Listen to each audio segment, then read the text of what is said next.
Hello les amis, j'espère que vous allez bien. Bienvenue dans cette nouvelle vidéo. Avant de commencer, je t'invite vraiment à t'abonner Oh pour yeah. recevoir les prochaines vidéos qui vont arriver en 2024, pour être averti. Je vais partager beaucoup de contenu, ok? Je vais vraiment me consacrer à la partie formation parce qu'actuellement j'ai beaucoup de boutiques. C'est pas évident de tout gérer, mais là, je vais m'atteler vraiment à la partie formation. Donc je vais publier beaucoup de contenu pour t'aider à réussir en dropshipping en 2024 et dans les prochaines années, d'être toujours là dans les prochaines années. Donc, je t'invite vraiment à t'abonner, ok? Et à la fin de la vidéo, à mettre un petit like si ça te plaît. Tu verras, je te ferai un petit cadeau à la fin de la vidéo. Donc, je t'invite vraiment à rester jusqu'au bout. Le sujet de cette vidéo, c'est comment réussir en dropshipping en 2024.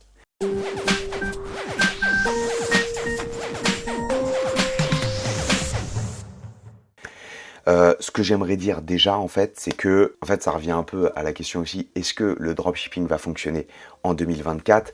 Ben, j'ai envie de te dire, comme toutes les années, ok? C'est-à-dire que chaque année, les gens disent, le dropshipping c'est mort, le dropshipping c'est mort. En réalité, ce qui est mort, c'est comme les touristes le pratiquent, c'est-à-dire que la technique, je prends un produit, je le mets sur Facebook Ads, si ça marche pas, je lance une autre boutique, etc. Ça, évidemment, ça va être de plus en plus dur. Et de toute façon, ça fonctionnait déjà pour moi, je trouve, très moyennement, surtout sur le moyen long terme. Mais là, ça va de plus en plus, en fait, mourir. Et il va rester vraiment que ceux qui font les choses de façon sérieuse et ce qu'ils auraient toujours dû faire, en fait. Ok?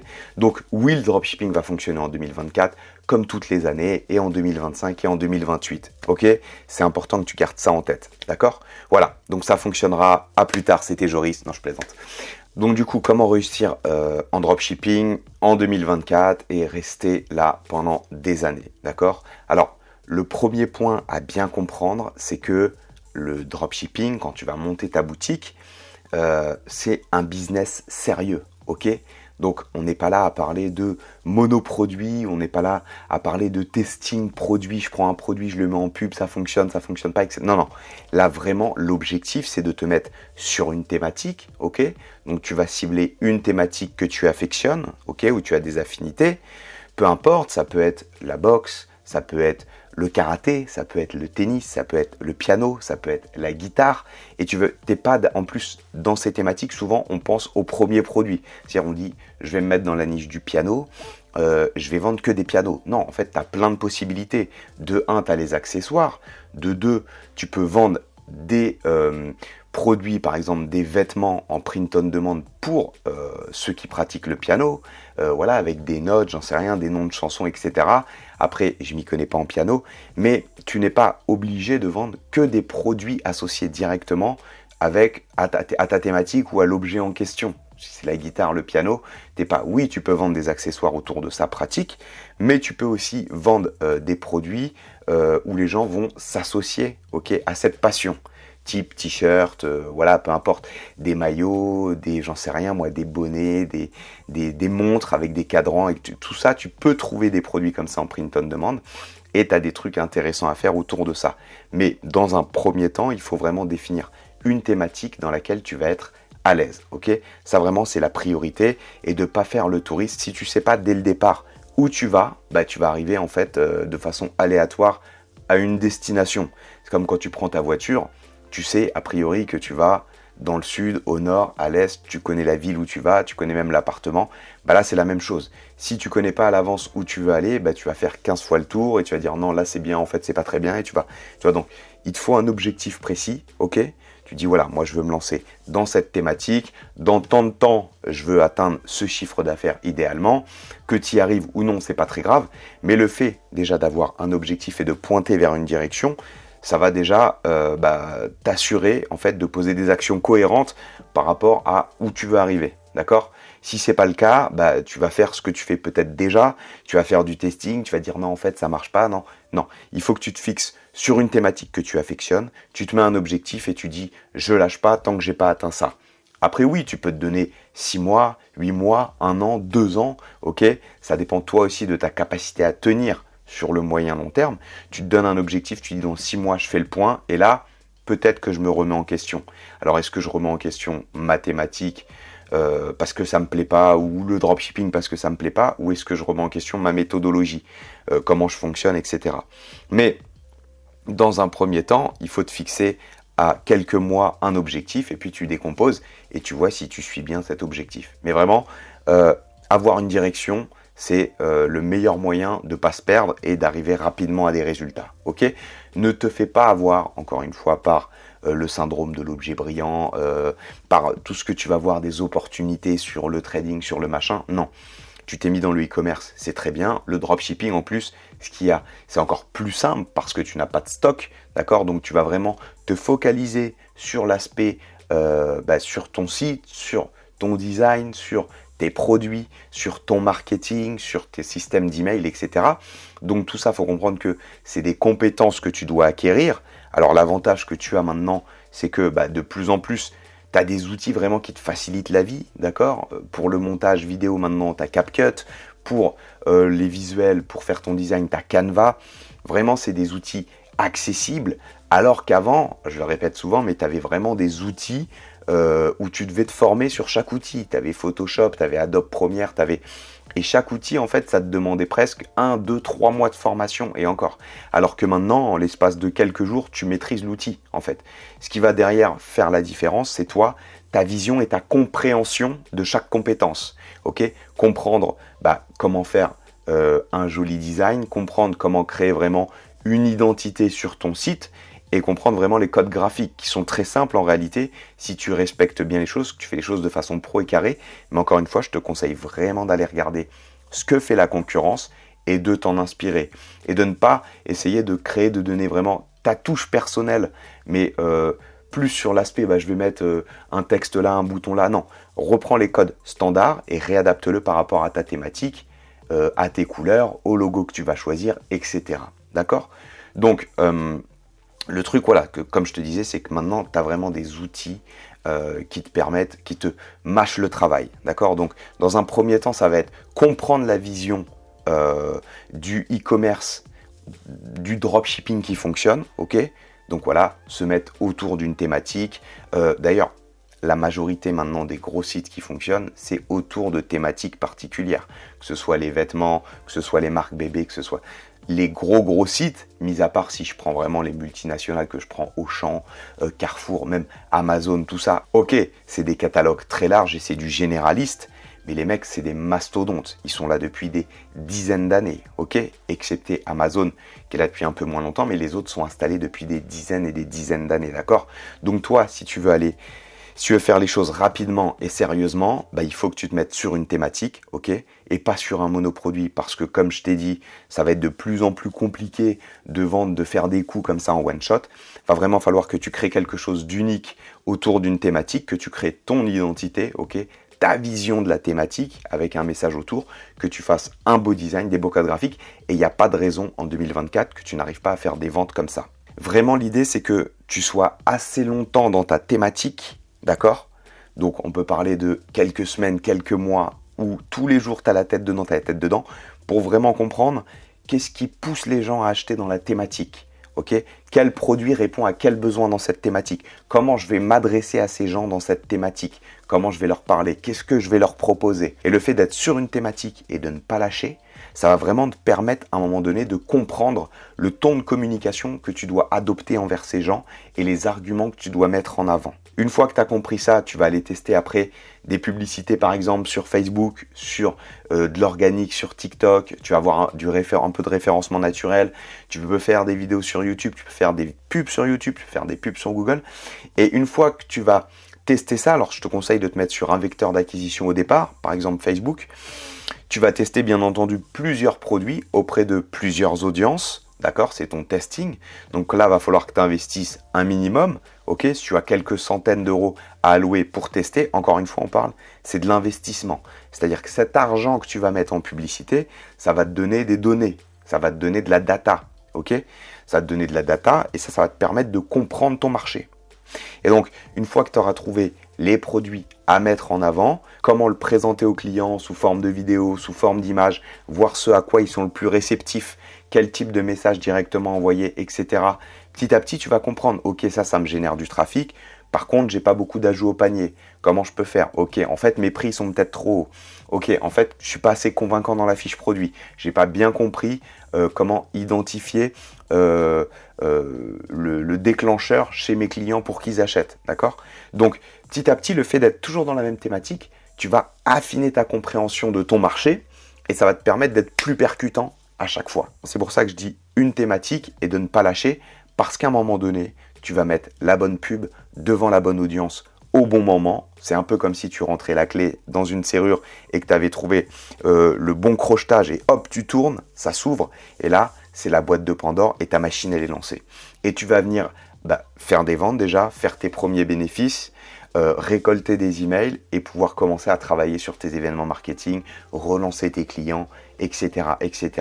Et tu vas développer une vraie dynamique. Ça va te motiver à côté pour développer ton SEO, pour aller chercher des ambassadeurs sur TikTok, des gens pour qui parlent de ta marque, etc.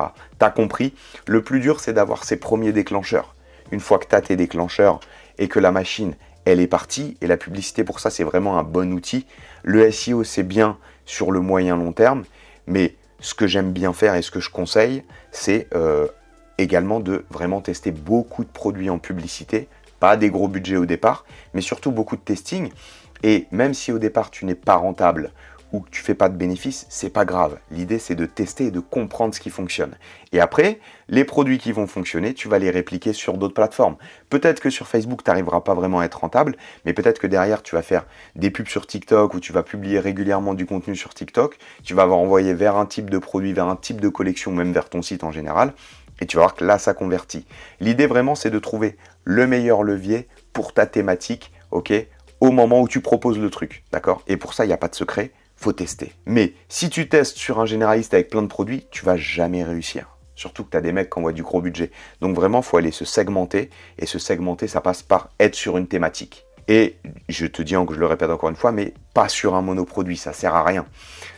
C'est possible de faire des coups sur des monoproduits, donc de trouver, d'être au bon endroit, au bon moment avec un monoproduit, mais tu vas t'épuiser au départ. Parce que même si tu arrives à faire marcher un produit sur 40, et encore, t'imagines qu'il faut que tu refasses 40 fois ton site. D'accord? Parce que c'est hyper important aussi maintenant d'avoir pas que la page produit qui soit faite, mais aussi l'intégralité du site. Parce que justement, en 2024, de plus en plus, les gens, il va y avoir une tendance des gens, et je le vois déjà maintenant, à se balader sur la boutique avant d'aller acheter le produit. Ok? Donc s'ils voient que tu as que un produit ou 3 produits ou 4 produits, sauf si tu es un peu dans un esprit start-up, etc. Mais ça va être compliqué parce que il faut être encore meilleur en design, encore meilleur en vidéo, etc. Donc, quand tu commences, le plus simple, c'est de te mettre sur une thématique, d'accord? Comme je t'ai dit, ça peut être piano, ça peut être peinture, dessin, graffiti. Tu vois, c'est pareil, dans le dessin, tu as plusieurs, t'as plusieurs sous-catégories. Dans le dessin, tu vas avoir le graffiti, tu vas avoir les croquis papier, tu vas avoir la peinture, l'aquarelle. Même dans la peinture, tu as d'autres branches, tu as l'aquarelle, tu as la gouache, enfin, il y a plein de trucs partout, ok?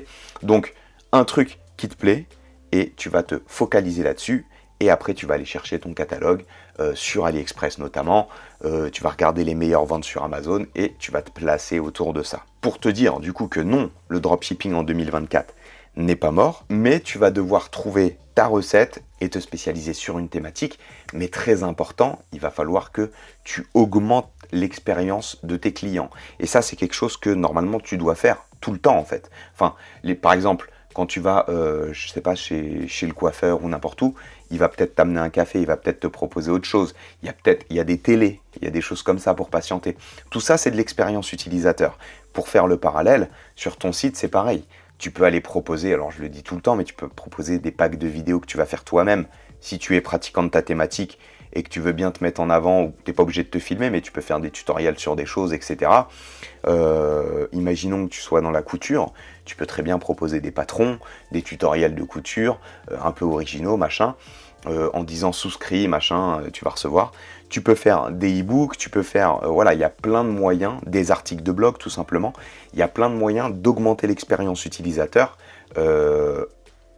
pour tes visiteurs, tu vois, même s'ils n'achètent pas directement. Et comme ça, quand ils te reverront en reciblage, etc., bah, ils auront accroché, ok, en quelque part, tu seras resté un peu dans leur mémoire parce qu'ils auront lu quelque chose qui leur plaît de ta part, d'accord?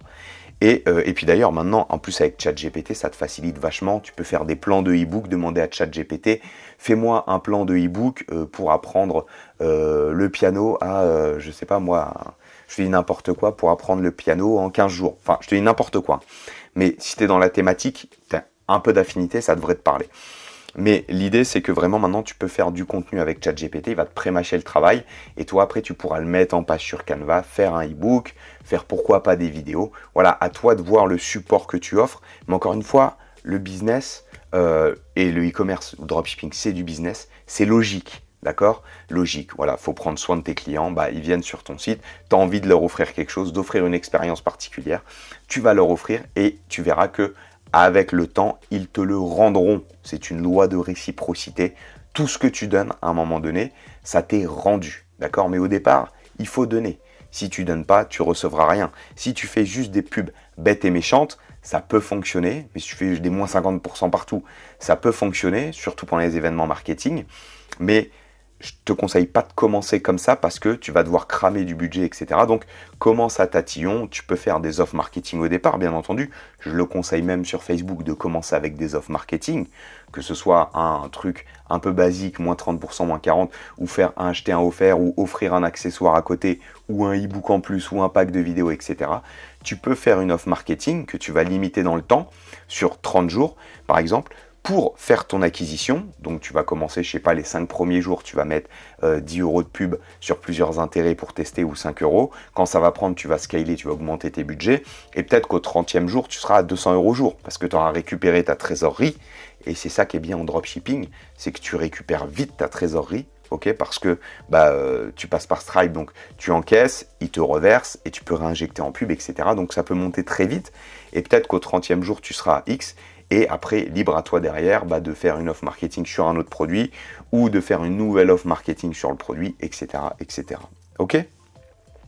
Donc voilà, l'idée vraiment c'est une thématique, focalise-toi sur une thématique pour 2024, augmente l'expérience client, fais vraiment les choses de façon professionnelle, d'accord?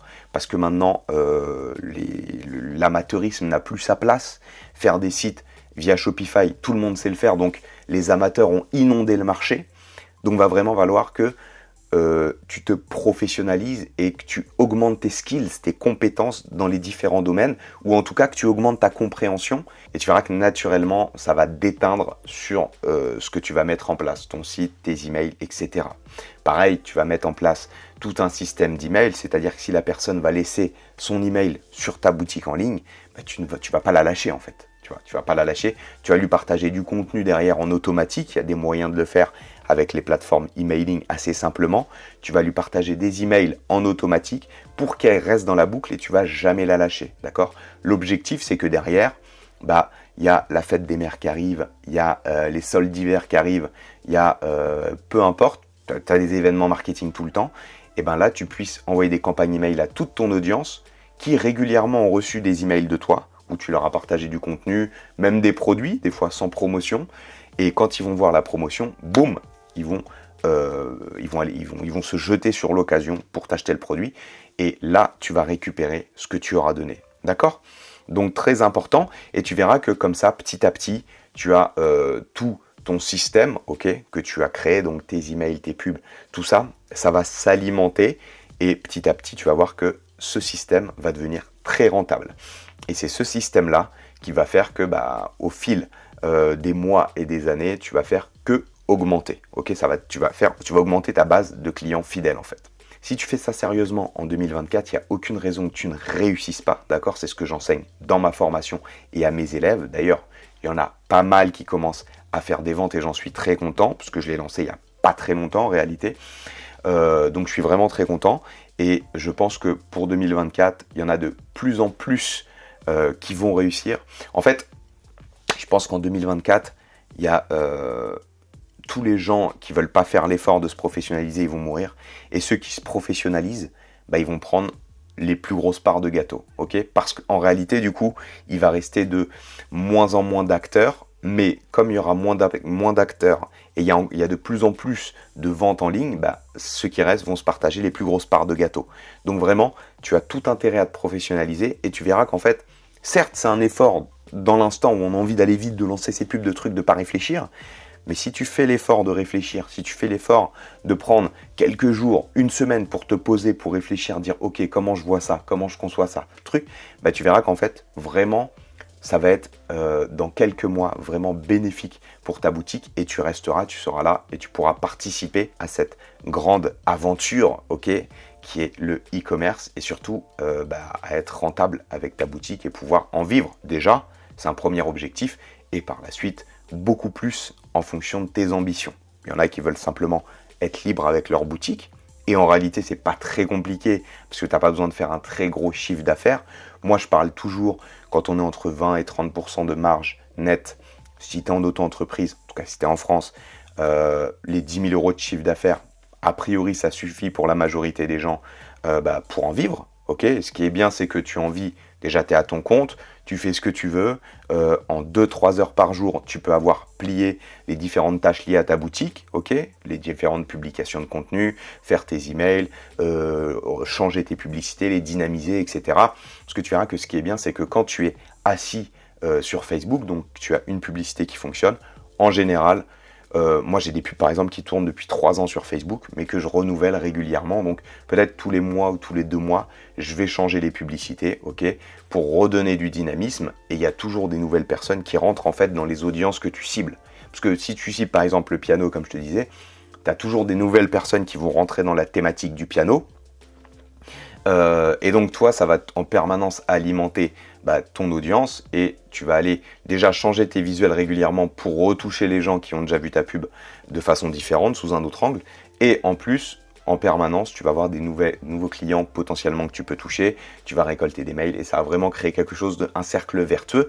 Donc, comme je t'ai dit, c'est à un moment donné, tu vas comprendre ta thématique, tu vas mettre le bon produit ou la bonne collection devant la bonne audience, je parle surtout de Facebook, au bon moment, tu vas mettre la clé, tu vas tourner et là ça va s'ouvrir et les ventes vont tomber.